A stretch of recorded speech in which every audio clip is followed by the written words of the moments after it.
And we are here. The legendary Friday nights of the Nerd-O-Roundtable, here to deliver Dune. And for this special occasion, can you believe it? The prodigal son has returned.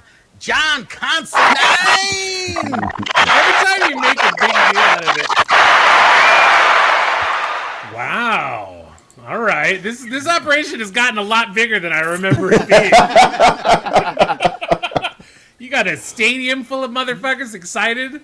Yes. All right. Live studio audience. Yeah, look at that. You know, we're trying to do it big. Anthony from 2 Cubicles Down, what it is, good sir. What's good? What's happening? Bo Just Kelly. another day. It is good to see everyone, especially John Considine. It's been a long time, brother. Welcome back to the fold. Thank you so much. Brian McBain. I'm nasty. Ye gods. Jesus. The toys. Jesus. Thomas talking Cunningham. Hello, everybody. Okay, look. I'm a fan of Dune, the old film, the Kyle MacLachlan film. What? Yeah, Ooh. I'm probably one of the few, right? Me one of the too. ones. I read the book back in the day. I liked it back then. It hasn't held up as well. Yeah, okay. Somebody yeah, no, pointed it out doesn't- it today, doesn't they were hold like, up. it's weird watching it now, and you see that it's only white people in the whole ass movie. And now you watch it, and you're like, oh god, it is only white people. They made that shit in the 80s, and you know it. Children of Dune. That was Now, a scary one. your boy Denis Villeneuve. Okay, He went on record. Denis Villeneuve. Look, Dennis Vagina Face for all I care. Oh, He went on record. Whoa! Okay, this man went on record to say that, you know, basically superhero films and the whole genre are appealing only to zombies, mindless fans who don't want to see anything good on the big screen. And I'm paraphrasing, but he basically dissed the shit out of nerd films, right? And after I saw Blade Runner 2049 or whatever, and then now seeing this, I am convinced that Dennis and his whole entire filmmaking style is a porch upon which a flaming bag of shit has been placed. And Oh my god! Oh my god! Now, and that's a lot nicer than what I had to say in the text thread. But I will say this: the film, just like Blade Runner, was visually very appealing. But this man cannot get a good performance even out of this stellar cast. He has made sure to say, hey, everybody, I know you are all talented, but fuck that. I want you all to throw all that talent out the door and make this as dry as the sands upon which I am filming this fucking film. Oh, wow. But that's just Wow. me. But that's just me. Okay. it is just you. This Yeah, is that's I did my not opinion. get there. no. And- This is the second show in a row where Tawala is just like on some sand dune all alone with a damn worm. Shai Halud is about to come get your ass. I can tell you right now. I got a Chris knife, and I'm ready to get you like the shout out Mapes. Stay on that damn Dune, because this film it didn't do it for me. This is not something that made me say, hey, this is gonna win back box office. This is not gonna drive people back to theaters, especially because they fucked up and made it free on HBO Max. But hey, you know what? That's just me. I just wanted to get my 2 cents out the way because we've got a cavalcade of fans here who enjoyed the shit out of it. John, I will let you start this off because you're the super Dune fan. You're like diehard. Dune is in your blood. You don't bleed. You piss sand. I do piss sand, and I'm having that worked on. As you know, medical care is very expensive, and they also don't know where the desert in my bladder came from to begin with. But it's probably 98% spice, which explains the expansion of my mind. All right, I will start with a retort Melange. to what you just said, which is that if you go into a movie saying the metric by which this movie is good or bad is whether or not it makes a bunch of money, I think you're going to be bummed out most of the time. Because first of all, you don't get any of that money. I watched it as a movie, right? I'm not looking for it to be like the great white hope of saving, movie theaters or whatever. I didn't see anything like that. I dug it, man. I think it was it moved slower than the Lynch version, and if we can be honest with ourselves, the Lynch version wound up being insane because they packed that entire first book into one like normal ass movie. And you could tell because they had to skip over a bunch of shit, like he hooks up with the Fremen, and then they're like, yeah, he was getting it on with Chani, that was going pretty good, and then also they were like raiding sandcrawlers and shit, which was great for them anyway, and then they catch you up to where they're supposed to be at. That movie was insane for that reason, but I also love it because it's, a flawed and beautiful film. This movie took its time, like they knew it was going to be multiple movies from the get. Mm-hmm. And so they could take more time with the nuance and shit. Now, I've got things that I didn't dig about it. And, I could start there. I feel like Jessica, the Bene Gesserit consort of Duke Leto Atreides, I thought they made her seem real, prone to emotion. My dad pointed this out. He goes, man, she was crying through that entire movie. He's like, that doesn't say Jessica to me, until there's a moment in the film where you get to see how badass she is and you go, oh. And so I wonder if the reason they did that is because he wanted to show, I felt like a theme of the movie was sort of overlooking or underestimating people. The Fremen are underestimated. Paul is underestimated. Anybody in House Atreides who isn't Leto is underestimated. Like Harkonnen was just kind of, yeah, I can't wait to kill Duke Leto. I guess we could kill them, or just let the desert take care of them or whatever, assuming they're not going to be a problem because Leto is the real problem, right? But go ahead. Well, I was just going to say one of the things that they leaned into a little bit more, and we're going to welcome Liz into the mix. Hello, Liz. Hi, Liz. Speaking of Jessica's, I'm going to push back a little bit on the crying thing because the biggest crying scene she had was when Paul was experiencing the box. Right. And I interpreted that in the way that Lynch dealt with it in a little bit different way when he did it, and it was the Reverend Mother who was experiencing the intensity of what Paul was enduring, whereas in this it seemed that Jessica was also sharing it, and that's why she was crying, because the agony was more than any woman had ever taken before. And even in the David Lynch version, when Leto died and they were on the ornithopter and she sensed that he was dying, she had her little moment of anguish. So I don't think that I thought the Reverend Mother was very good. I actually do think I preferred the Lynch Reverend Mother. I thought the Bene Gesserit were handled very similarly in both films, very respectfully in both films. But one of the things I did appreciate about this was that Duncan Idaho was a real character. Yes, he wasn't just like a swashbuckling dude who showed up to go, yeah, and then and then he was dead. I mean, he was killed with this Duncan, and then blah. That was just like. Okay. I really like Duncan, but I think it's funny how the director has the nerve to bash comic book movies, but then but then just takes Aquaman basically and puts him in the movie. And he's basically playing Aquaman. I mean, Jason Momoa doesn't exactly have range, but I think Jason Momoa plays Jason Momoa. He did the same basically.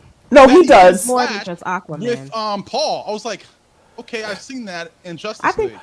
No, but isn't this more like C? But have you seen C? No, I haven't. Have you seen C? Yeah, exactly. And not very many people have.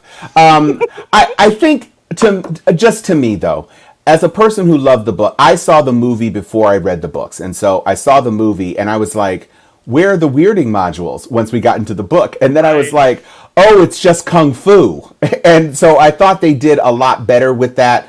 I think the casting almost uniformly was stronger in the Villeneuve version with the exception of the Reverend Mother Gaius Mohaim. We haven't yet seen the Emperor. I thought, Jose Ferrer was fine as the Emperor. Virginia Madsen's fine as the Princess. We haven't seen any of those characters. They didn't put the Emperor in it straight off, because it Right. kind of let them build this sort of looming presence over the whole thing. Well, and one of the things, before I let the next person hop on, one of the things that I really, really absolutely appreciated was that Baron Harkonnen is actually a dread figure in this movie. He is a bad, bad man. And it's not like the gross caricature that Lynch, because that's what Lynch does. Lynch takes a bad guy and turns him into a giggling freak. Blue Velvet.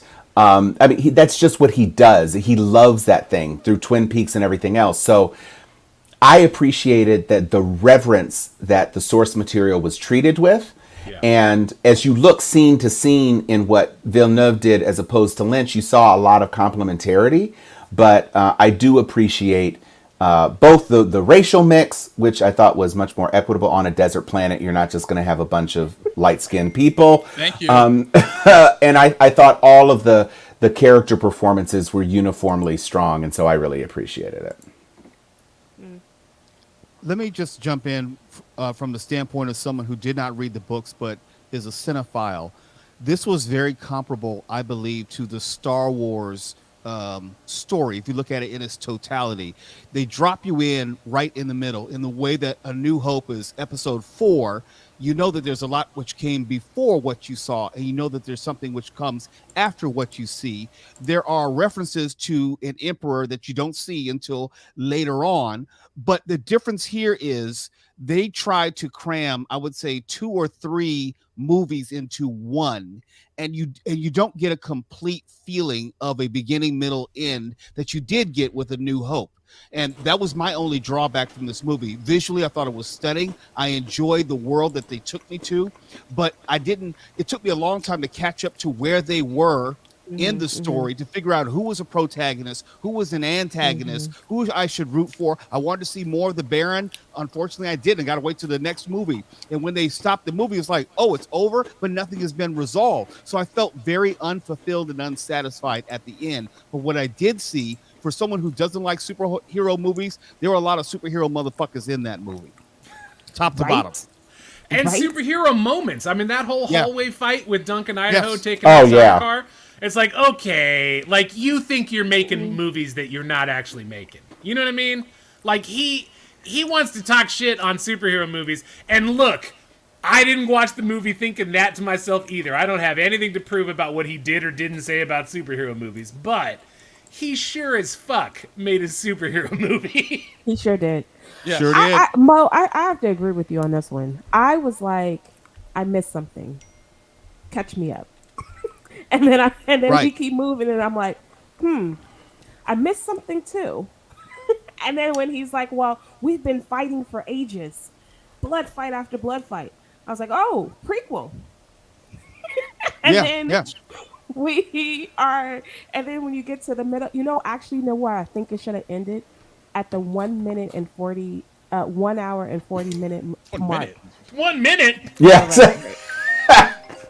The 1 hour and 40 minute mark, when it said that when they were in the tent and they were like, my father's dead.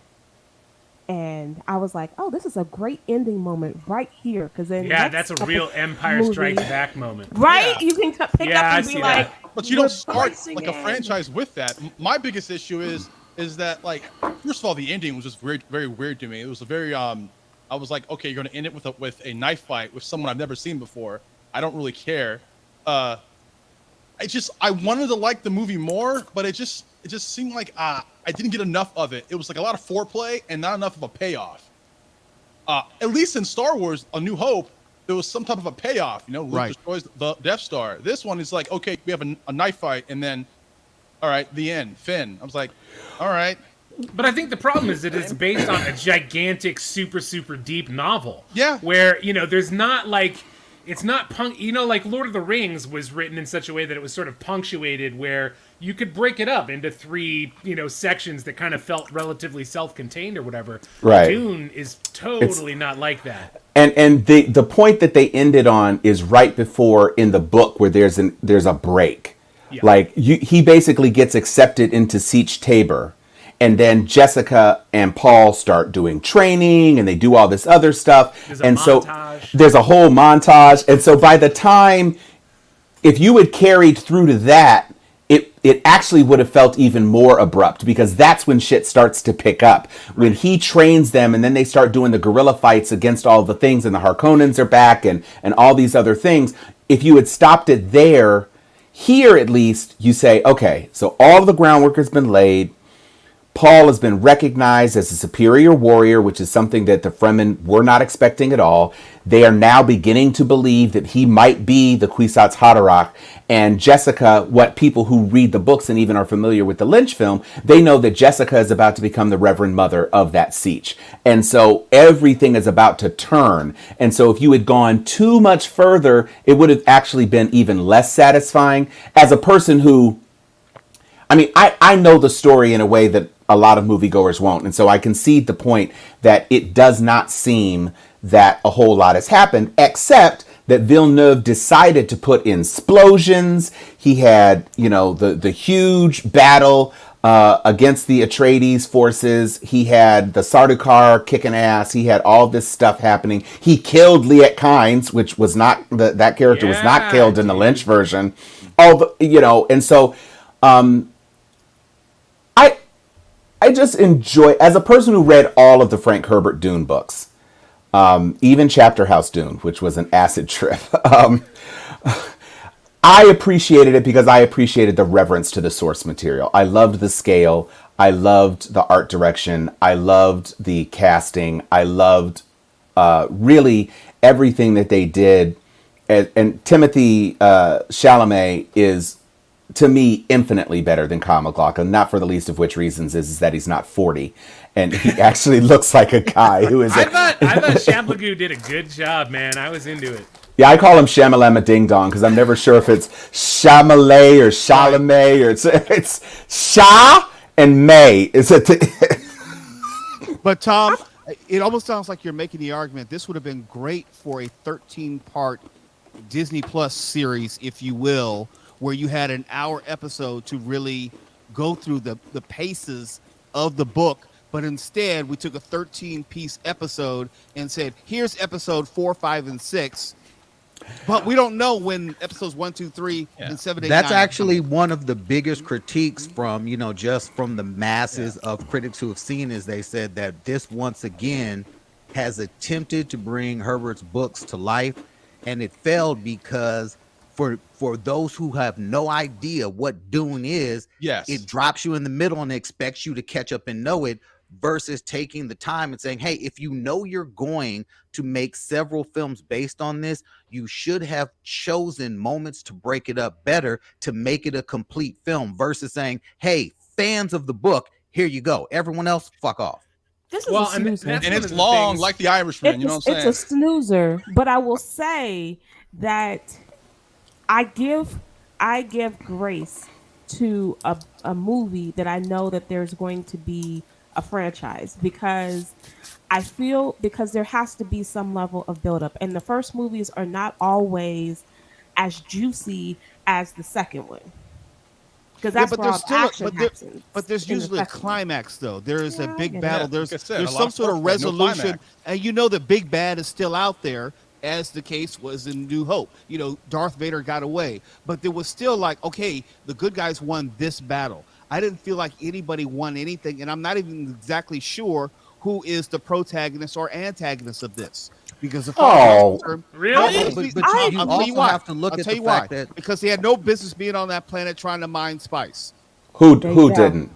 There you go. Anybody. Imperialism.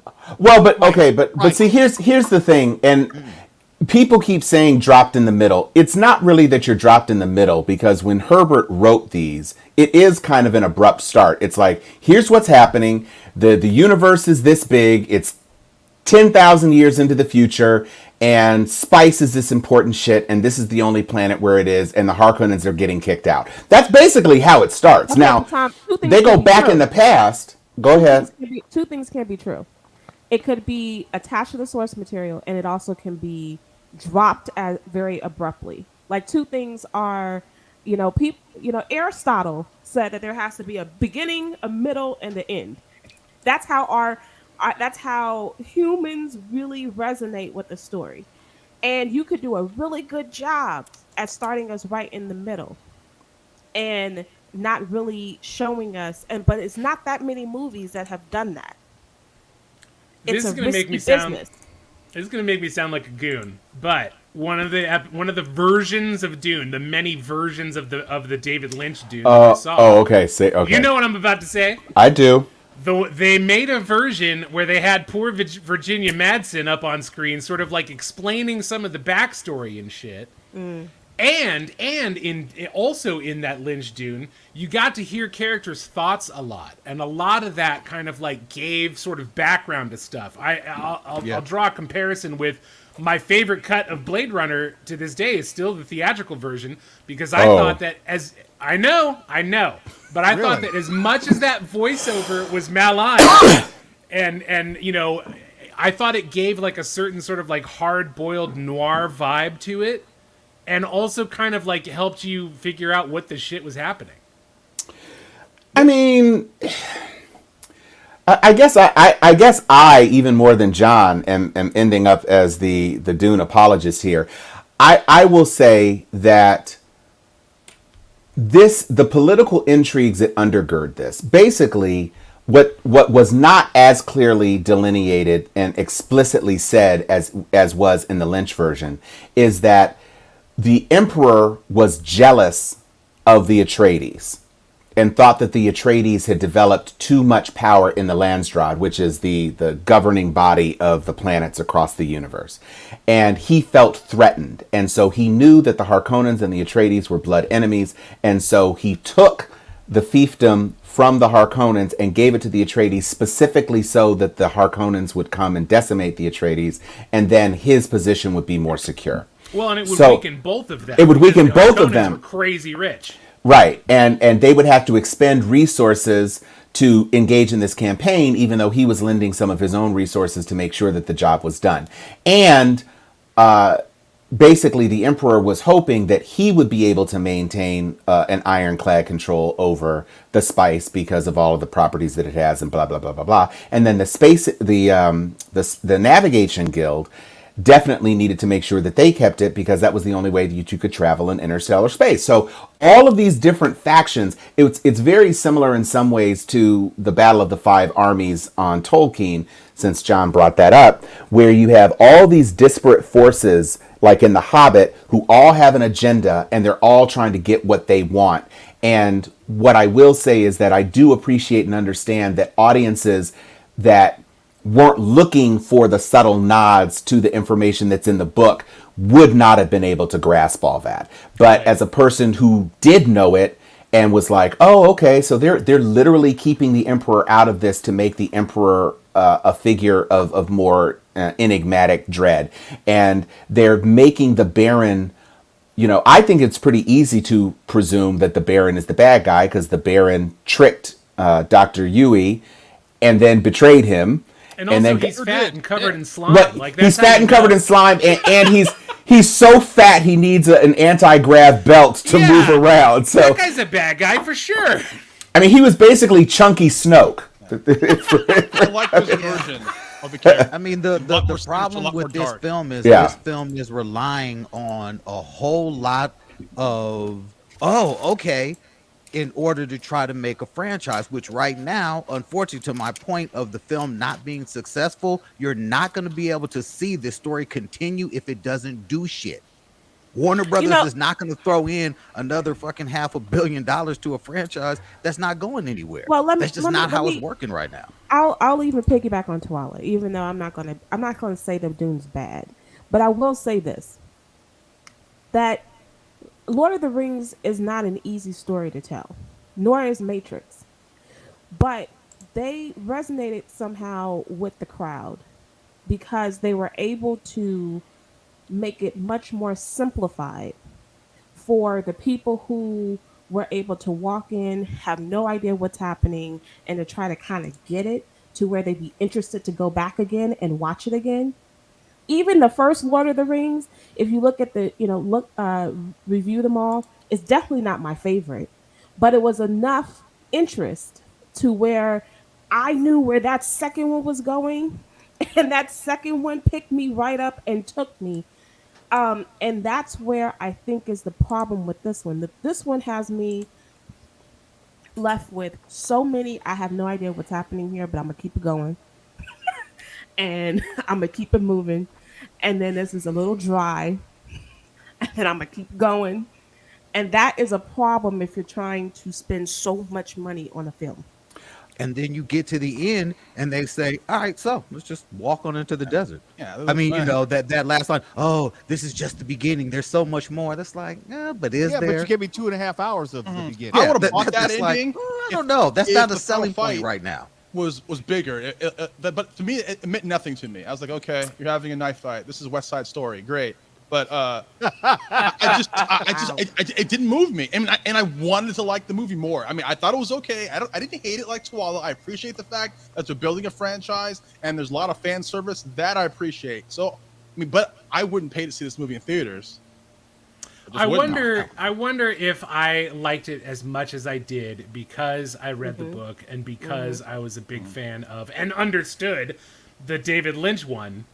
So I, going into it with no knowledge of either of those things, I wonder if I would have thought it was as good as I do. Well, John, this is me being the girl. This is the equivalent to Little Women. Like every time there's a Little Women movie that comes out, I am front and center because I love Little Women. You're like, let's see how they do it. Yes, every single time. I know the story. I get mad at Joe every single time. And are you gonna watch R. Kelly's version? Oh God! God! Wow! Wow! You know what? But I think aside. Liz makes a great point. This movie is not for a casual fan at all. I can't walk off the street and just enjoy Dune in the way that I walked off the street and enjoyed Star Wars, that I walked off the street and enjoyed Matrix, with having no understanding of any backstory, even though the stories themselves could be termed as kind of complex. There was no way for me to really emotionally grab hold of Dune. Not only could I not really find myself in the story or really root for anyone, I just didn't feel like the story left me with anything where like, wow, that was a complete story, beginning, middle, end, going back to Aristotle. And I felt like that, okay, we can wait for the next movie, but at least I got a complete story before the next movie. I just felt unfulfilled. I didn't dislike it. I actually enjoyed the world that was created in a visual sense. But as far as the storytelling and the pacing, that was 2.5 hours, which was hard to do. And to Ryan's point, there's no way in the world I would have seen that in the theater for $15. Whew. But Rock's point of saying that it was too complex, I don't think that any story is too complex if it's a good story writer. And Matrix is a complex good director. Story. Someone who knows. I don't know though, dude. No, Matrix is a complex story, and there's a ton of writing. But they made it as 3 films, though. It's not based on like one whole giant book. And it was a huge payoff. But Matrix comparable then, Lord of the Rings. And what Jackson was able to do was direct and bring that world to the big screen and make it compelling and make it inviting and involving for everyone that watched it. It gave everyone who went in there something. Fans of the book, like, wow, this is the world come alive. Casual fans of Dungeons and Dragons, whatever, I'm in there. This is not that film. This is not a film for anyone who's just like, I knew for a fact that both you, John, and Tom, I'm sure you guys probably were like, shit, this is everything. I'm a very, very casual. The last time I read the book, I was maybe 13 years old. I don't care about this film. This film is whack. You're bearing something. You were someone who was actually very excited at the prospect of this film going in. Oh, you did not go in. You did not go in wanting to hate it. You were actually leading the way as far as excitement. Do you not remember all the hype I tried to put on this damn thing because I was a fan of the book and of the original film? I really enjoyed those. I like the score, everything about the original. I own the VHS and the DVD. I bought the 20th anniversary coloring, of Dune. though. I was a fan of those. But think about this: for the me, I was coloring disappointed. of the movie is boring. Like, Yeah. I mean, it's a desert, though. I get that, but I'm saying that if I watch this at night, I may not wake up. Okay. You gonna die? Whoa, the movie killed you. Yeah, somebody give Liz a shot glass of the water of life. I'm just saying that I have a hot take because of all this Lord of the Rings talk. Fuck them hobbits. I sat. The Hobbit movies were horrible, but I watched the Peter Jackson things as a person who read the books, and I have to say that I walked away in stretches, and I couldn't believe he released 4-hour cuts. I was like, I don't believe this. It's just more walking. I mean, there was stuff that was good. There was performances that were good. I don't know that I was really a fan of any of the Hobbits. I loved Ian McKellen. I liked the elves. Even the trees were walking in the movie. Oh, the Ents, yeah, the Ents and all of that. And the Uruk-hai and all that. All I'm saying is that to me, and the foreign box office is bearing out, I think, a little bit of the truth of this. Now, granted, it had a huge opening in France. He's French. French-Canadian anyway. And so it's made $130 million overseas, which is not bad.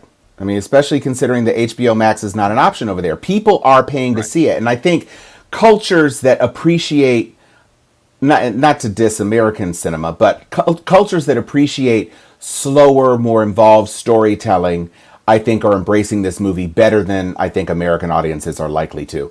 And if it is greenlit again, because it was $165 million, it wasn't a $300 million movie. It wasn't a $400 million movie. It was $165. There's a lot of design and practical effects and shit. It's a lot of design and promotion. This will go. No, another movie. And I think one of the advantages, even though I think it's initially going to blunt box office impact, if you were intrigued by anything you saw in this movie that you saw on HBO Max, and you decided you were going to pick up some cliff notes or read an internet story about it or do something, dig a little bit deeper into it, I think you're much more likely to revisit it on HBO Max for free and develop an appreciation for it in a way that, to Mo's point, you wouldn't pay to go to a movie theater and see it again. But if you saw it for free and you were like, wow, this really looked cool, I really like Jason Momoa, why did Jason Momoa have to die? And you read 2 articles about Dune and then you revisit it, I think you would appreciate it more. And I don't think that's unfair given the constraints of what we have, what we're dealing with right now. Because otherwise the movie doesn't get made, right? Like, there's no version of Dune that fits neatly into 3 movies and tells, doesn't. An A to B, B it to C. It just doesn't.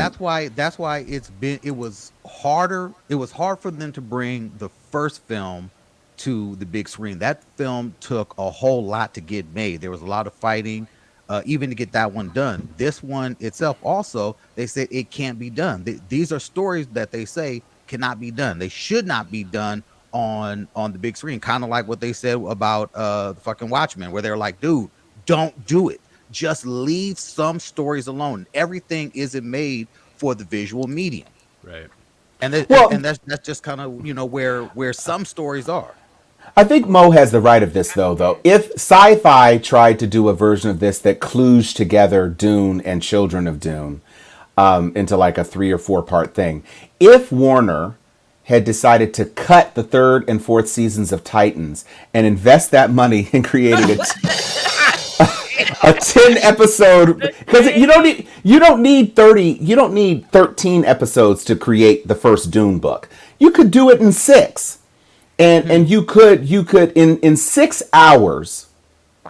You could probably give people the pieces that they want. You could give them a little bit more backstory, or maybe 8 episodes if you wanted to really give like Butlerian Jihad and Mentats and the all of those sorts of things to kind of give some framing elements without starting the story.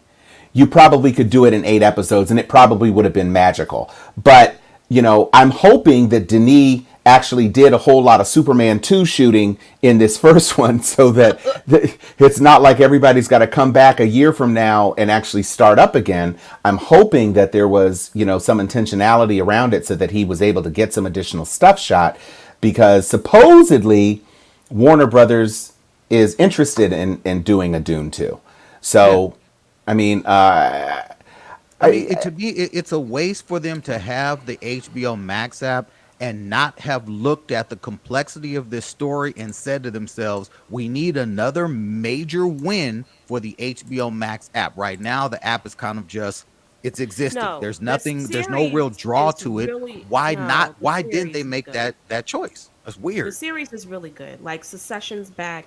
Like HBO series are really good. Yeah, that's like the reason to have HBO Max at all, is because you want to watch HBO. Yeah, but the point you're all missing is HBO versus Disney. They're not at the same price point. HBO is almost more than double Hulu, more than double Disney Plus, more than double ESPN if you were to get that a la carte. The bundle, yeah. Right. You have to look at that within the context of what people are paying money for. And if I'm going to pay $14.99 a month for HBO Max, it better be of equal value or superior value to these other platforms, which are cost half of that. Well, and you're getting I think I'm the only one. I think I'm the only one who watched that prequel to The Sopranos. No, I watched it. Look, amazing Newark. Right now, the numbers that HBO boring. Max are putting up, they're not stellar. Like their new subscriptions, it's and this is why they said, hey, we're going to try to fix the damn subscription rate, or we're going to try to make it less cheaper. Oh, but if you buy the cheaper version, you're going to get commercials, whatever. Look, they're over there tripping, and this did not bring in new subscribers. It just didn't. No one said, hey, let me get HBO Max to watch Dune. I can't imagine watching a movie like this and thinking to myself, is this the kind of thing that's going to make HBO money, though? Like, yeah, but you have like this whole meta thing that's going on outside of the movie itself. I don't know, man. They could have done it like Disney did with the MCU series. One week, you drop it a week, you draw it into a couple months, so you make people have to pay their subscription fees or whatever, and you keep reeling them back in each week. I mean, you have five source books. If you wanted, even if you just stopped at Dune Messiah, that's 3 books. You could have very easily parlayed this into 3, 8, or 10 episode seasons, expanding, giving whole encyclopedia episodes, getting Princess Irulan on there, getting go into House Carino, go into House Atreides, go into House Harkonnen. You could have interwoven some of the backstory that Herbert's son created in those prequel novels in the Butlerian Jihad. You could have done this in such a way that it would have been respectful and it would have been easy to access and easy to absorb as a newcomer, and still deliver on the promise of the Dune novels. And I think the challenge with Denis Villeneuve, who, as disparaging as he is of superheroes, he is a super genre person. He's a sci-fi genre person. And there is one of the best sci-fi movies ever. Well, but again, very slow, somewhat inscrutable, dealing with themes that are hard to wrap your head around, creatures that exist without time and put their tentacles on a thing to create language. There was a whole lot in Arrival that was tough. And then you go into Blade Runner 2049. I don't like that either. Denis Villeneuve is talking more cash shit about the genre that is directly adjacent to sci-fi than anything I've ever seen. There is nothing closer to superhero movies than high concept sci-fi. And here you are talking shit. Okay, I got it. Thank you, Scorsese. At the end of the day, your movie is not going to guarantee that you are going to continue to get chances to do big budget pictures. You just haven't ever actually delivered on the promise of the IP that you've been fucking around with. And so, it remains to be seen how things are going to progress. It's not like HBO doesn't have experience with turning books into series. They did with Game of Thrones. Exactly. Yeah, But I mentioned Sopranos Until because season that's what 6. they did. Yeah, That's what they did with Sopranos. They had this whole huge buildup trying to get people to watch Sopranos, and literally, I'm sure they paid people to tweet about why are the young people now watching Sopranos, because this prequel came out. And John and I watched it. And the prequel, did you like it, John? Because I know I was holding my breath trying to figure out what was the connection. I knew going into it that it wasn't going to be about Tony because The Sopranos was about Tony. And so I wasn't bummed about it, but there was a lot of shit that happened like in the context of that movie where I was like, "Oh, that explains that." You know, that kind of thing. It was like, I would compare it to El Camino. Like if you watched El Camino after being a fan of Breaking Bad, there's a lot of shit that happens in El Camino where the fact that it exists at all is because of people's enthusiasm for the other story. And it's the same thing with the Many Saints of Newark. We do. Barack has another question dealing with some corporate stuff. And he says, do you think the coming merger with Discovery will hurt or help the way Warner makes content for HBO Max? That's one of those it's kind of two different vibes, right? Yeah. Yeah, it's like kissing your sister. I don't know if it adds anything. Yeah. I mean, Wow, it's what an analogy. yeah, no, but I mean, but the Discovery ad is, I mean, it's the way that Disney added Nat Geo. yeah, so it doesn't add. It's just like, hey, here's another property that we own, and we can This makes throw sense. these properties on. makes So it's sense kind of like them saying, hey, everybody, we know you like Nat Geo. Look what we got. We got Discovery. And it's like, okay. Yeah. You guys got DC, you got, Discovery. It's not the same as Disney with Hulu and MC and Star Wars and all that shit. I mean, the competition is thick, and again, I mean, we shall see, because right now making movies is tough. I mean, we've all seen the news that fucking Disney and Marvel, they had to push all their shit back. Okay, and that's major for them. Before you go there, Tawala, this makes a lot of sense because now there's this new show that's with Will Smith on Discovery.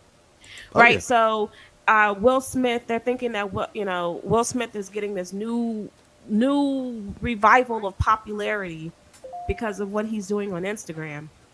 Right. And so it kind of makes sense as to why, but I don't think it matters. I agree with you. Look, that's not something that does matter. It's not something that's going to have people jazzed about it. But No one's jumping on Discovery to see Will Smith.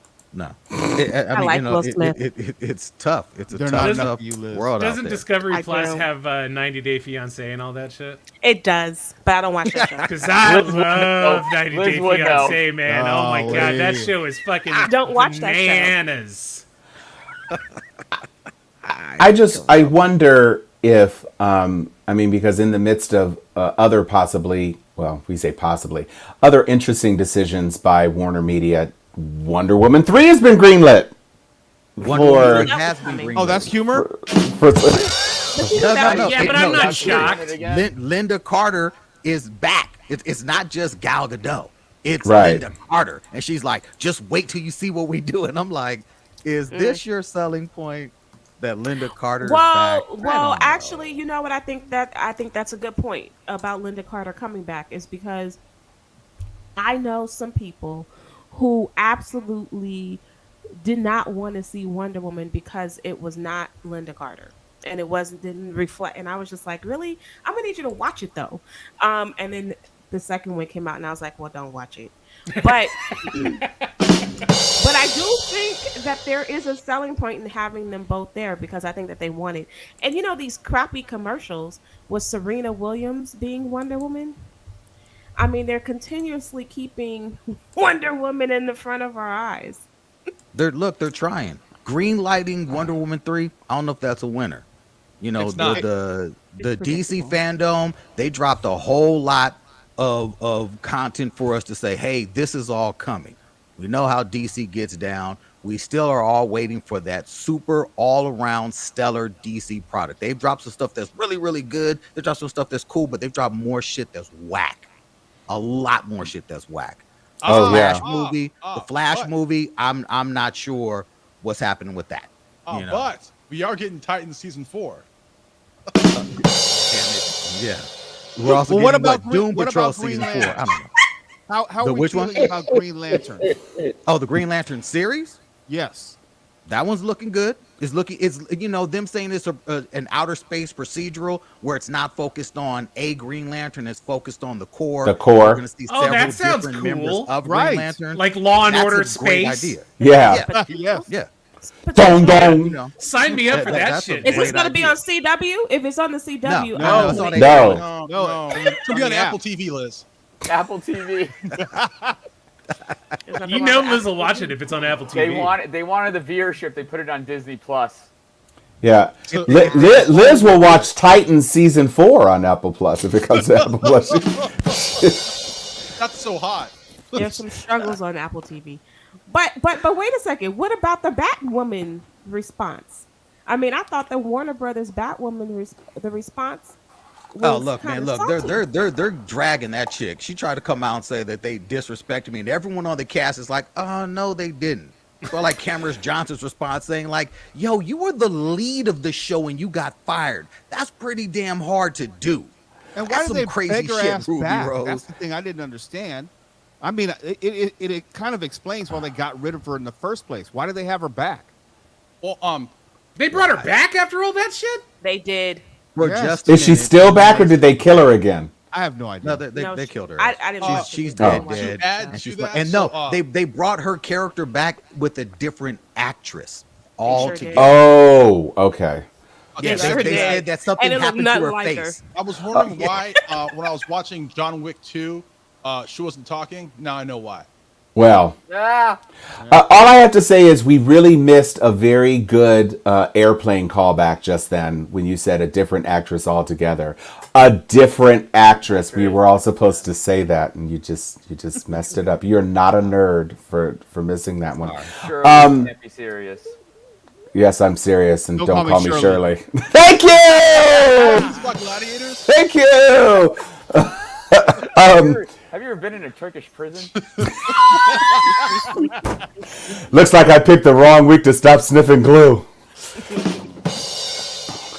I did not know this was going to turn into an airplane homage, I promise. Roger. You might as well steer them into Lake Michigan. At least that way they avoid killing innocent civilians. Anyway, oh my God. Ruby Rose announced all that on the day that Batwoman came out, and I was like, oh, I didn't know Batwoman was back. So Salty. am I No. supposed to watch Batwoman? Oh, yeah. No, Well, look, Ruby what- Rose is talking shit, and it's not going to get her job back. It's not going to make Hollywood She said say, she doesn't "Oh, we want need her to really job give back. you a look." Listen, I give Warner Brothers a lot of credit for not going softly into taking this next workplace L. Because when Gal came out and said Whedon is a piece of shit, and I think Ruby just said, you know what, can I hop on the piece of shit train?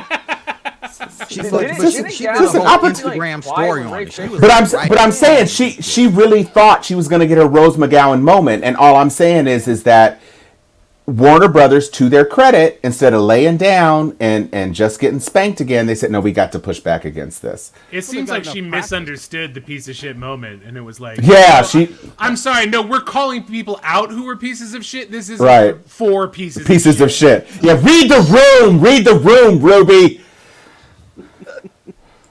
I mean, I think that her goal is not to. I feel like is her goal to just get it canceled because I think that's what she wants is to get the show I canceled. don't It's think not. she has It's to not going try. to happen. No, She can try all she wants. That's not going to happen. it's What? a bat show with an actual bat person in an actual cape. That's Does not. anyone see the Ray Fisher parallels here? I'm being serious. Oh no, there's Ray Fisher parallels, except that she has still gotten shows. Like she's on this Netflix show where she's an assassin in the SAS. I mean, she has not dropped off. Ray hasn't done anything. Not a damn thing. Ray hasn't booked an episode of a Tyler Perry series. No, but I'm just saying, Ruby was trying to bring down something much bigger than her. Correct. She didn't have the star power to even honor No. that. No. She's that's a very apropos comparison.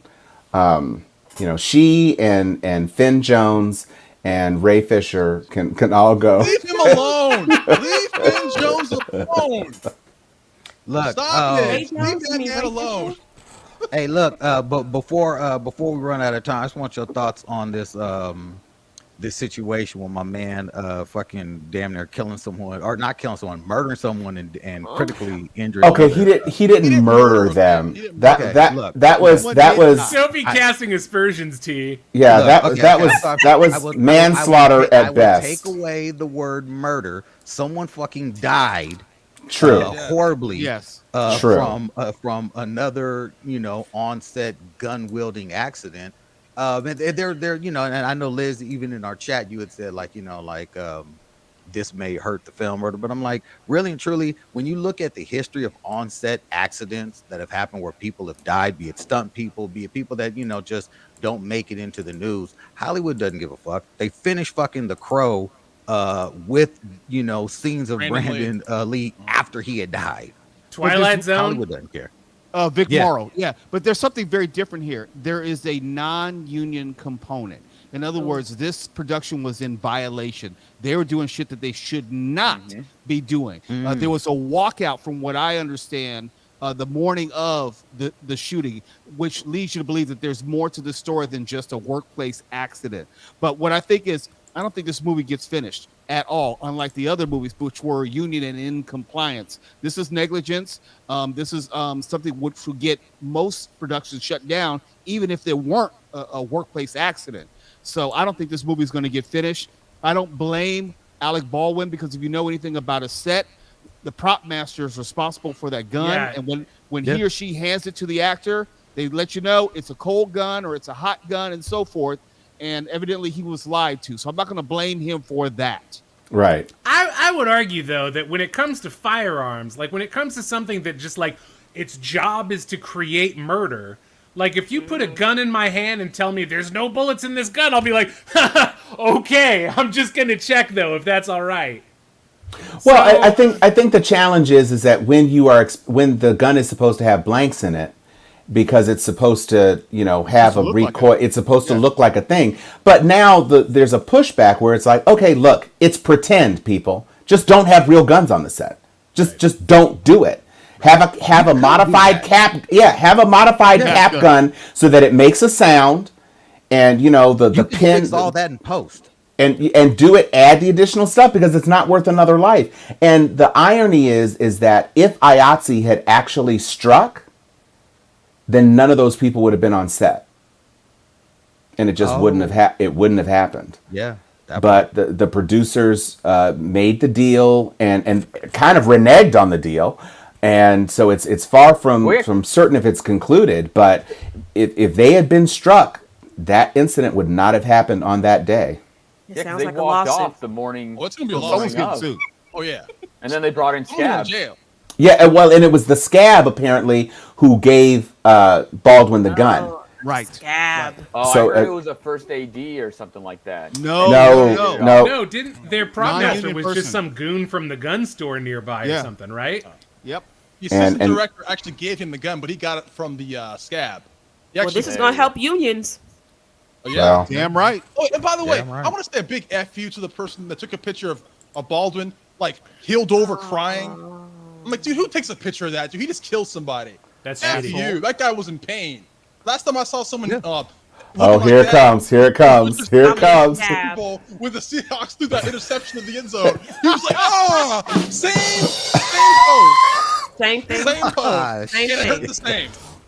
All I said was "fuck the hobbits," and here you are disparaging Alec Baldwin. the Seahawks interception. No. You brought up Finn Jones. Let the record. Oh, okay, got it. That's Alec Baldwin. That sucks. Okay. That's traumatized. I brought up Cyborg Bat Wrist, and so now we've got to deal with that. But okay, that's fair. Damn it. All right, look. Before we get out of here, what are you seeing, Anthony? What are we missing on the round table today? Mel Gibson and the Continental. No. I'm not ready for Mel Gibson to come back. I don't man. know. Like, Mel Gibson's been back. That is a great premise. You have a Yeah, lot but to it's play just a with. starring role. Yeah. Bringing Mel Gibson in. Really? Look, I wasn't mad at Mel Gibson in the Joe Boss Connor Level? film. Boss okay. Level. Here's I the wasn't thing. mad at him in that. If you're gonna bring back Mel Gibson, why stop there? Bring in fucking John Gruden too while you're at it. Liam Neeson. Liam Neeson, come on down. Liam Neeson never been Not on this show. Not on this show.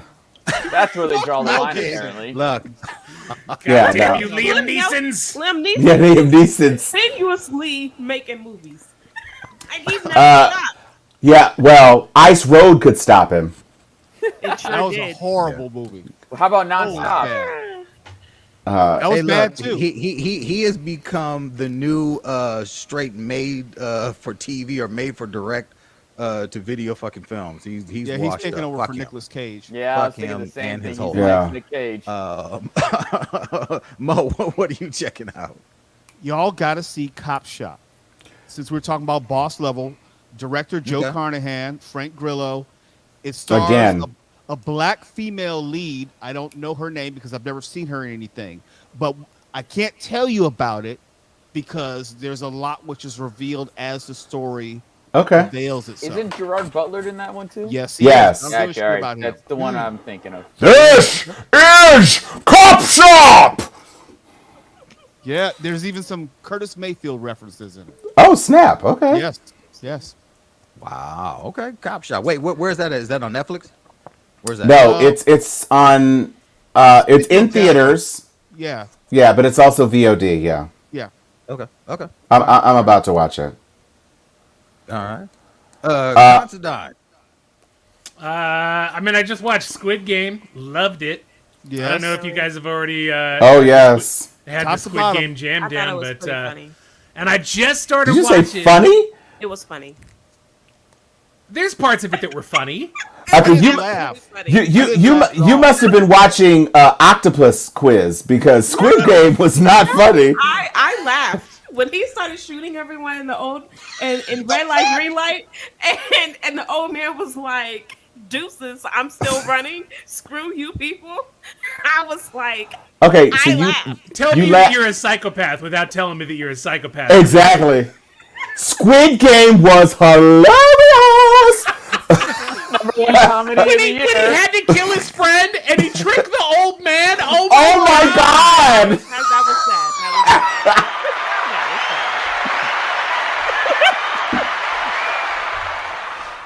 Oh god. So I watched the animated Injustice and it was trash.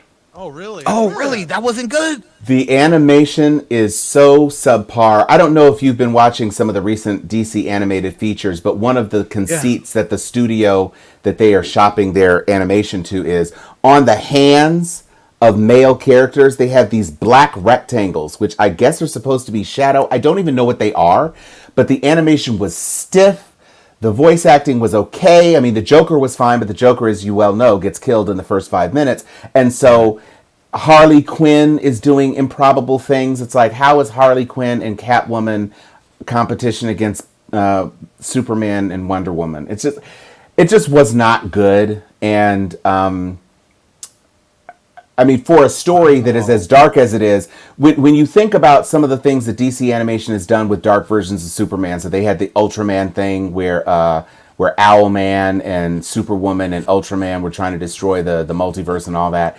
They have done much better with dark takes on Superman. And Injustice, I don't know if it's for me that it was just so old. The story is so old of Superman turning bad, but they cramp the cut scenes in the game were better. Oh yeah, the game's Wow. tight. I love the Wow. game. The animation in the game, because it's full 3D modeling and high res and all of that, it was infinitely better than this 2D Fooly Wang that they did. So Way. Young Justice, Phantoms is great. oh Young yes, Justice, the Phantoms is really, really good. They're continuing strong with Young Justice. Yeah. Liz, besides the comedy that is Squid Games, what do you see? You see anything else funny, Liz? Like Midnight Mass or Schindler's List. I was gonna say it too. I'm glad Sophie's I'm Choice. glad I didn't say Munich. it. You beat me to it. Selma. Hey. That's not funny. Karma's World. That's the point, Liz. None of those were funny. None of them. Hello. That old man that kept running, and he was like, "Y'all not following the rules." So was it funny when done. they fake shot him in the head? Hey, some people haven't seen that yet. Yeah, Jesus. Oh, when she said red light, green light, I thought it was on and cracking. You know, we do spoilers here. Remember? Yeah, but I mean, Red Light, Green Light's episode 1.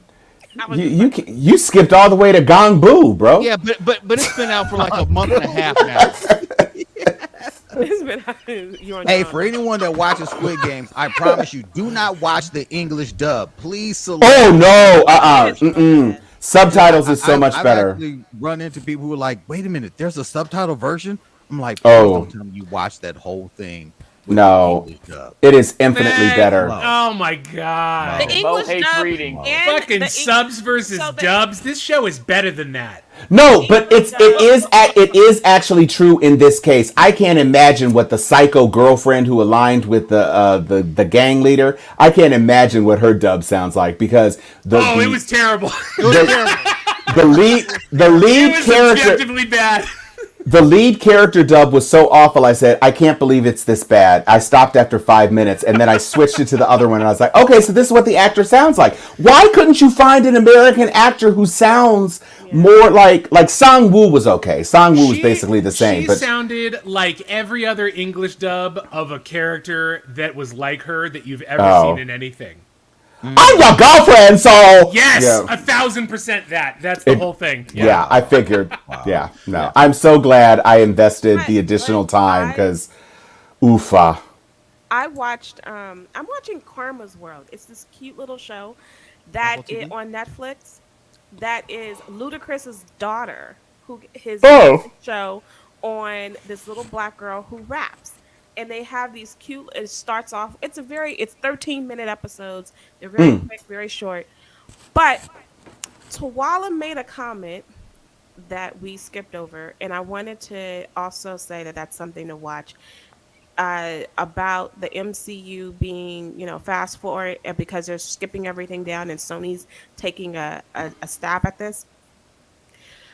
I think it's important to note in the little article that Tawala sent around to us that Venom they said they already have a couple of movies already filmed of Venom that they plan on dropping. So that makes this makes a lot of sense. The Venom films are old.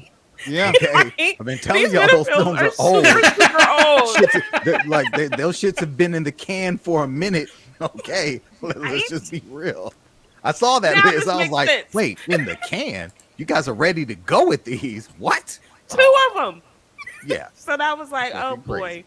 Oh boy. So there's the unconnected. So that means that they only filmed that end credit scene. That's the only thing that's new. That's it. That's the only thing that connects them. And that's the only That's thing that trash. made sense. Oh, well. That's trash. Big Bang. Young Justice is great. I'm loving it.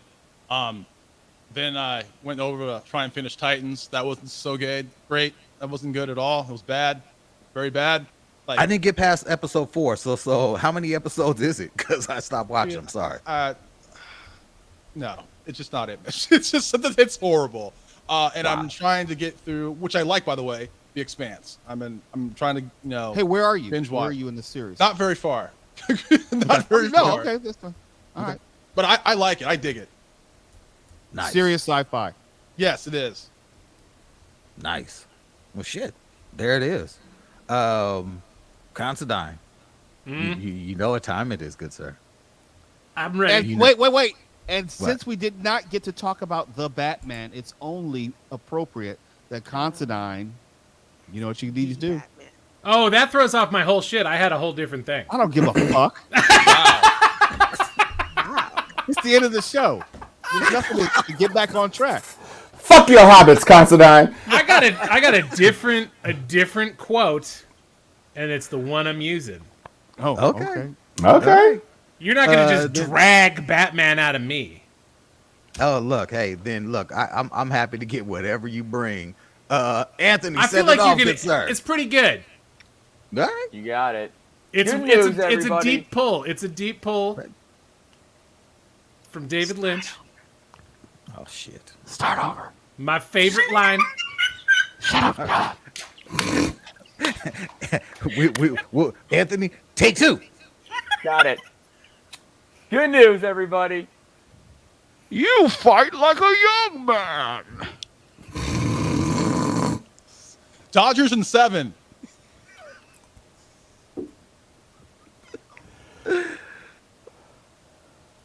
That's you, Tom. Bueller. Oh, it's me? That's you.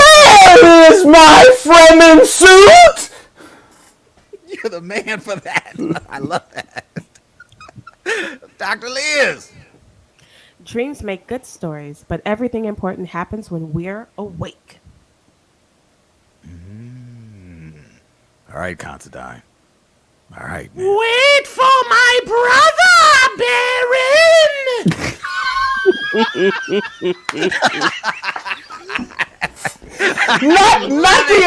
Not the Alicia Vitt callback. I love it.